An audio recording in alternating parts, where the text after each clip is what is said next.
నా పేరు గుడవర్తి నాగేశ్వరరావు. ఈ యొక్క నేలకొండపల్లి మండలంలో మొత్తం రైతాంగం ప్యాడీ మీద ఆధారపడి ఉన్నారు.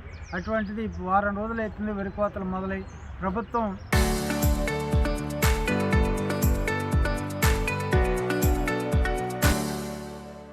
ఇంత మట్టికి కొనుగోలు కేంద్రాలు ప్రారంభించక ఎక్కడికక్కడికి దళారీలకి అమ్మటం జరుగుతుంది. వెంటనే ప్రభుత్వం మేలుకొని కొనుగోలు కేంద్రాలు ఏర్పాటు చేయాలి.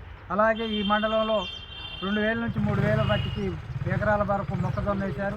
అటువంటి మొక్కజొన్న కేంద్రాలని ఇంత మట్టికి కొనుగోలు కేంద్రాలు మార్కెట్ ద్వారా 2400 రేట్లు పలుకుతుంటే మద్దతు ధర కొనుగోలు కేంద్రాలు ఏర్పాటు చేయకపోవటం వల్ల దళారీలు కింటా 1600, 1700 అడుగుతున్నారు. అట్లా కాకుండా వెంటనే దళారీలు నివారించి మార్కెట్ ద్వారా మొక్కజొన్న కొనుగోలు కేంద్రాలు ఏర్పాటు చేయాలి. చేయకపోయినట్టయితే రైతులు ఇప్పటికే ఒక యూరియా కట్ట 270 రూపాయలది బ్లాక్లో 400, 500 పెట్టి కొనుక్కొచ్చి యూరియా వేసి మొక్కజొన్నని పండించారు. అటువంటి కష్ట నష్టాలు కోర్చి ప్రాణత్యాగం చేసినట్టు చెట్టు అనకుండా, పుట్టనకుండా, పామనకుండా కష్టపడ్డ రైతుల్ని ఈనాడు నట్టేట ముంచుతున్నటువంటి ప్రభుత్వంగా కాపాడుతుంది. వెంటనే ప్రభుత్వం చెప్పే తీయటి మాటలు కాకుండా రైతుకి గంత బుక్కెడు గంజి జారేటట్టుగా ఈ ప్రభుత్వం ఏదైతే కొత్తవి చేయకపోయినా ఇచ్చిన వాగ్దానాలు అమలు చేయాలని, ఆ ఇచ్చినటువంటి కేంద్ర రాష్ట్ర ప్రభుత్వాలు ప్రకటించినటువంటి మద్దతు ధరని కొనేటట్టుగా వెంటనే ఏర్పాటు చేయాలని మేము రైతులుగా డిమాండ్ చేస్తున్నాం. నేలకొండపల్లి మండల అధ్యక్షులు. మా మండలం ప్రధానంగా వరి ప్రధానమైన పంటగా ఉంటుంది. వరి ఆల్రెడీ కటింగ్కి వచ్చి కోత స్టార్ట్ అయినాయి. కొన్ని లేతకేసినవి పట్టకొచ్చే పరిస్థితిలో ఉన్నాయి.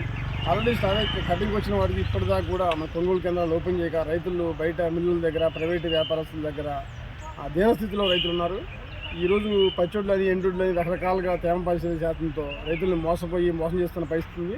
వ్యవసాయ శాఖ కానీ మనకి అర్జెంటుగా ఈ కొనుగోలు కేంద్రాలు ఓపెన్ చేసేసి రైతులను ఆదుకోవాలని, అదేవిధంగా ఈ నెల మొన్న ప్రకటించిన ప్రకారం ఏప్రిల్ 5వ తారీఖులోనే నేను సాగర్ నీటి వాటర్ కట్ చేస్తామని చెప్పారు. కొన్ని పొలాలు ఇంకా కొన్ని పొట్ట మీద, బిర్రు పొట్ట మీద కూర్చున్నాయి. ఈ టైంలో నీళ్ళు లేకపోతే వరి అక్కడికి లాస్ అయిపోయిస్తుంది. కాబట్టి ఏప్రిల్ చివరి దాకా కూడా నీళ్ళు ఇచ్చి రైతులను కాపాడాలని, అదేవిధంగా మేజర్ ఇంకో రెండో పంట అయినటువంటి మొక్కజొన్న కూడా అందరూ హార్వెస్టింగ్ అక్కడ మొదలైంది. కొంత మేల్ ఫీమేల్ వేసాం, కొంత కమర్షియల్ పంట వేసాం. కమర్షియల్ ఆల్రెడీ స్టార్ట్ అయింది. ఆ స్టార్ట్ అయిన వాటిని అమ్ముకునేడానికి కూడా ఇంతవరకు మార్కెట్ ద్వారా కొనుగోలు కేంద్రాలు ఓపెన్ చేయలేదు. త్వరగా కొనుగోలు కేంద్రాలు ఓపెన్ చేసేసి రైతులను ఆదుకోవాలని చెప్పి కోరుకుంటున్నాం.